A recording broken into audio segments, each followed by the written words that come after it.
بسم اللہ الرحمن الرحیم۔ السلام علیکم ورحمۃ اللہ وبرکاتہ۔ آگے ہم آپ کے ایک جادوگر کے مرنے کے واقعہ بتائیں گے کہ ایک جادوگر کی موت وہ کس طرح واقع ہوئی۔ تو یہ ایک جادو کرنے والا انسان تھا، تو یہ تقریباً 15 سال پہلے کی بات ہے۔ تو وہ ہمارے پاس آیا، اس کو کہتے تھے کہ چڑیوں والا بابا، جیسے آج کل مشہور ہے بابوں کے نام، کوئی کہتا ہے کتوں والا بابا، کوئی کہتا ہے بلوں والا بابا، کوئی کہتا ہے سانپوں والا بابا، تو ایسے اس کو چڑیوں والے بابے سے بڑا مشہور تھا۔ تو وہ آیا ہمارے پاس، کہنے لگا جی میں کالا علم کرتا ہوں، غلط علم کرتا تھا، اب میں توبہ کرنا چاہتا ہوں، تو آپ کی مہربانی ہے، میں رات کو اپنی یہ چیزیں مجھے جو ہے بہت تنگ کرتی ہیں، تو اب مجھ سے پڑھائیاں تو ہوتی نہیں ہیں، تو اب میری یہ چیزیں جو پیچھے پڑی ہیں ان سے میری جان چھڑائیں۔ حدیث شریف کے اندر آتا ہے تائب ذنبی کمن لا ذنب لہ، گناہوں سے توبہ کرنے والا ایسا ہی ہے کہ جیسا کہ اس نے گناہ ہی نہیں کیا۔ تو پھر ایک شخص اگر توبہ کر رہا ہے تو ہم اگر اس کو توبہ کرنے کا راستہ ہی نہ دکھائیں، آگے ہم بھی اس کو کوئی اور طرح کی باتیں کریں تو پھر وہ تو بہت مشکل ہو جائے گا۔ تو پھر خیر اس کو ہم نے یہی کہا کہ ٹھیک ہے، یہ چیزیں آپ کی جان چھوڑ دیں گی، آپ کو تنگ نہیں کریں گی، یہ انشاءاللہ ہمارا وعدہ ہے، اور مگر آپ ہم سے یہ وعدہ کریں گے آج کے بعد آپ غلط علم نہیں کریں گے۔ اس نے کہا جی یہ میرا وعدہ ہے، میں آج کے بعد کوئی غلط علم نہیں کروں گا، اور ویسے بھی میرے اندر اب طاقت تو ہے نہیں ہے، تو بہرحال اب میں کوئی غلط معاملہ اور غلط علم، کوئی غلط تویز نہیں کروں گا، یہ وعدہ کیا اس نے، اور وہ کر کے چلا گیا۔ خیر ہم نے اس کو بتایا، کوئی تھوڑے سے وظیفے بتائے، قرآن کی آیات بتائی کہ بھائی یہ پڑھو، تو وہ گیا۔ اب ظاہر ہے کہ پیسوں کا چسکا پڑا ہو، گاگ لگے ہوں، تو وہ تو انسان نہیں چھوڑ سکتا۔ تو میں نے یہ اس کو آگاہ کیا تھا کہ اگر آپ دوبارہ یہ کرو گے تو اب اس سے بھی زیادہ آپ کو مشکل پیش آئے گی۔ تو بہرحال اس نے ہماری بات نہ سمجھی، اور جب اس نے دوبارہ وہ معاملہ کیا، 1 ہفتہ 2 ہفتے وہ رکا رہا، 2 ہفتے کے بعد اس نے پھر کوئی ایسا معاملہ کیا، تو پھر وہ چیزیں چھڑی، اور ایسی چھڑی، اللہ کو گواہ بنا کر ہم آپ کو بتا رہے ہیں کہ یہ ہمارے یہ قریب ہی ایک ایریا تھا، یہ لاہور کی بات کر رہا ہوں، اس کو چیزوں نے ایسا تنگ کیا کہ اس کو گھر میں دوڑایا،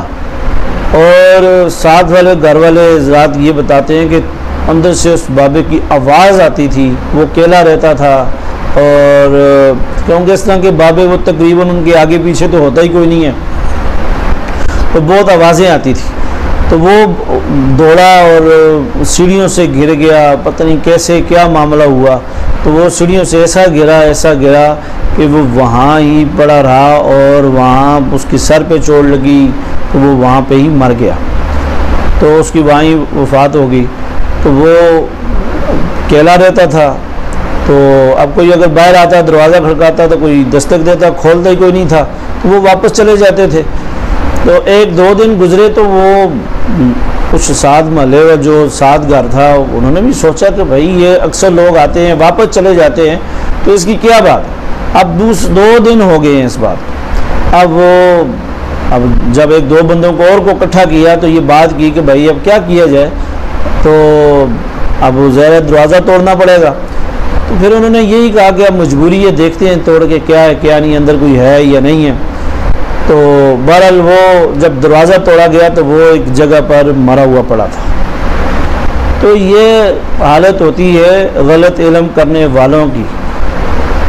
تو میں یہی کہنا چاہتا ہوں کہ دیکھیں بہت سارے حضرات ایسے ہیں، اگر میری یہ آواز ان حضرات تک پہنچ رہی ہے، ان لوگوں تک پہنچ رہی ہے جو غلط تویز کرتے ہیں، غلط عملیات کرتے ہیں، اور ان کو اللہ کا واسطہ دے کر کہتا ہوں کہ لوگوں کو بھی غلط مت کریں اور خود بھی غلط مت ہوں، اپنی بھی آخرت نہ خراب کریں اور دوسروں کی بھی آخرت مت خراب کریں، اور اس کے علاوہ جو سن رہے ہیں میں ان کو یہ بتا رہا ہوں کہ ایسے لوگوں سے بچیں جن کی موت بھی بڑے برے طریقے سے ہوتی ہے تو انہی چیزوں سے جو شخص اپنی گندی چیزوں سے اپنی حفاظت نہیں کر سکتا تو وہ آپ کی حفاظت کیا کرے گا؟ تو کوئی پیر کسی کی حفاظت نہیں کر سکتا، اللہ کی حفاظت ہوتی ہے تو وہ بچتا ہے، حکم سے ہی مرتا ہے۔ تو اس لیے ان پیروں کو اپنے اوپر سوار مت کریں کیونکہ آپ کے لیے بہت نقصان کا سبب بنے گا۔ تو آپ خود دیکھیں اس واقعے کے اندر ہمارے لیے یہ سبق ہے کہ اب وہ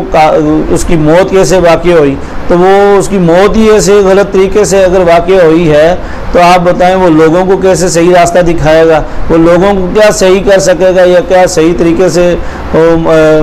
زندگی کے معاملات لوگوں کے ساتھ صحیح طریقے سے کرے گا؟ تو بہرحال ان چیزوں سے بچیں اور یہ نہ ہو کہ ہماری آخرت بھی خراب ہو جائے۔ یہ کوشش کریں ایک حد تک اپنے اگر کوئی مسئلہ ہے سورہ فاتحہ پڑھیں، الحمد شریف پڑھ کر پانی پہ دم کریں، اس کا پانی آپ پئیں تو آپ کو کوئی چھوٹا موٹا مسئلہ ہے انشاءاللہ اللہ کے فضل و کرم سے آپ ٹھیک ہو جائیں گے۔ اگر آپ کو بڑا مسئلہ ہے اور کوئی جادو کا مسئلہ زیادہ ہو گیا یا جنات کا مسئلہ زیادہ ہو گیا تو تب آپ پیروں کی طرف رجوع کریں، اس کے علاوہ آپ نہ جائیں تو بہتر ہے۔ اللہ سے دعا ہے کہ اللہ تعالی ہمیں صحیح معنوں میں دین کی سمجھ کی توفیق نصیب فرمائے، آمین، والحمدللہ رب العالمین۔